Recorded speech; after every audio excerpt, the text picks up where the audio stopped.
towards runners-up spot with their defeat of Kilmarnock at Tynecastle.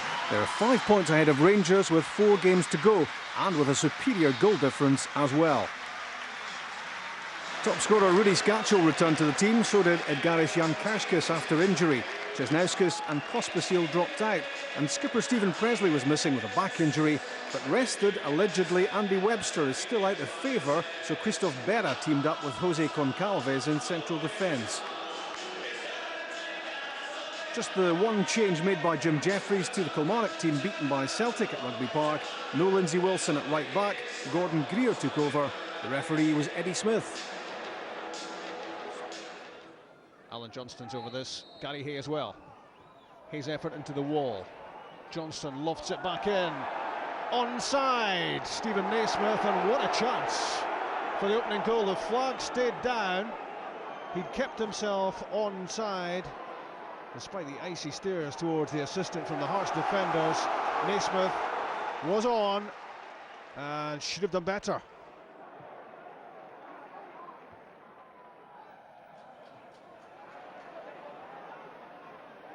Aguiar playing pretty impressively in the last few games for Hearts.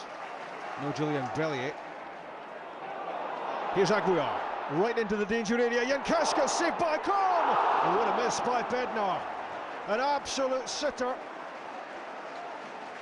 Hearts with a chance to get themselves in front in the 10th minute. Good reaction save from Combe to deny Jankauskis, and Roman Bednar doesn't need us to tell him. He should have tucked away the rebound.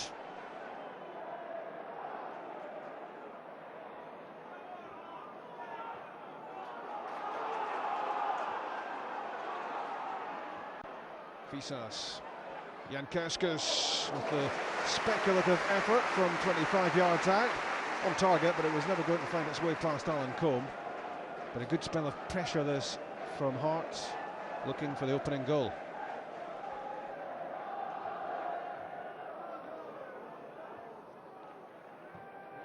Good play from Aguiar. Fisas with time to deliver. Good ball in for Roman Bednar, and he goes close again. Not so obvious an opportunity this time, but it was good movement in the middle to meet the Fisas cross, and too high, but only just.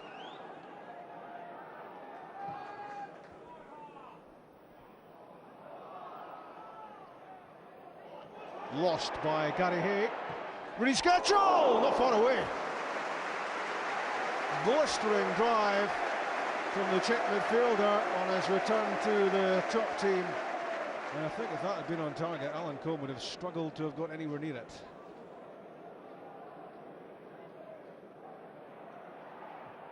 Aguiar through for Mikel Yunus. Was that handball by Gary Hay? No, say the officials.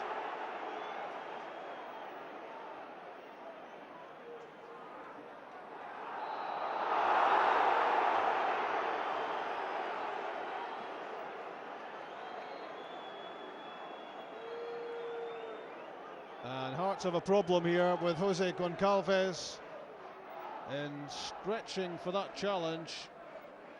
He looks to have done himself some damage, and with Presley and Webster missing, this could create difficulties for the home team.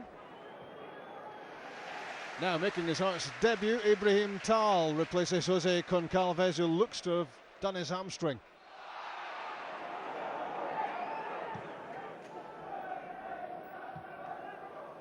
Aguiar stretching.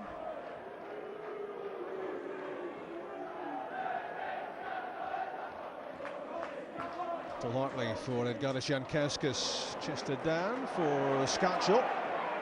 Good touch on the left peg, not bad. He's had a couple of efforts so far, neither on target, but Alan Combe is well aware of the threat of Skacel from just about any distance. And Fowler. Good header on from Nish. Danny Invincible's in. Hits the deck. Well, it was right on the line. Invincible was convinced he was taken out. I don't think it was inside the penalty box, but Invincible certainly looking for a free kick. It was Berra who ran across him. Was there much contact? Was there a need to go down? Eddie Smith thought not. Nielsen targets Jankowskis. Here he is again with the overhead attempt, just too high. Looking to catch out Alan Combe, but the goalkeeper got back to be comfortably underneath that as he watched it drop just too high.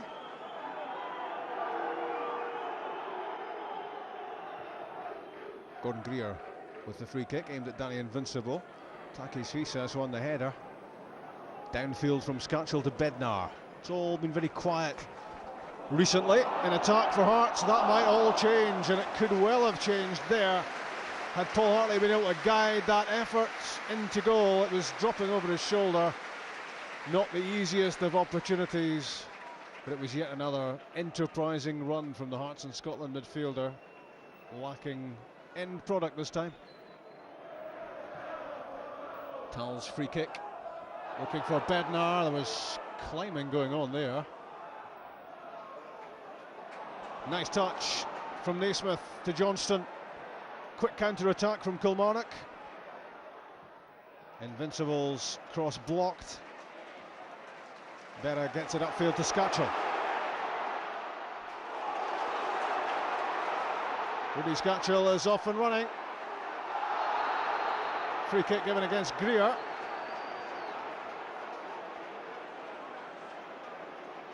The reaction looked fairly theatrical from Scatchell, but it was a foul. Could this be the moment? Paul Hartley. You know, it just could. The skipper scores in the 70th minute and Tynecastle goes wild. Could that be the goal that keeps Hearts on track for runners-up spot and a possible passport to the Champions League? Total technique, marvellous ability from Hartley, and it's 1-0 to the home team.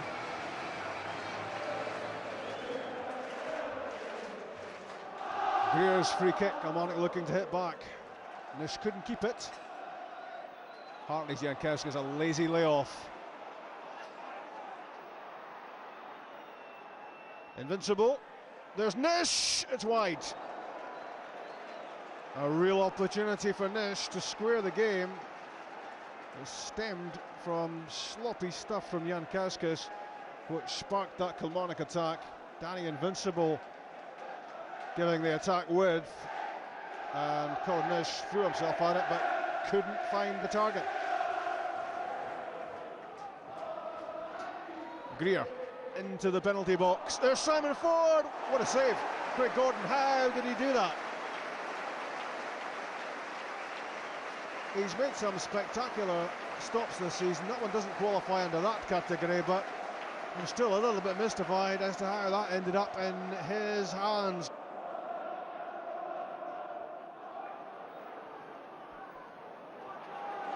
Misplaced pass, and Takis Fisas is on the move. Collected just about by Chesnauskas. Lovely pass, reverse pass to Bruno Aguiar. Elliott waiting, here's Scatchell!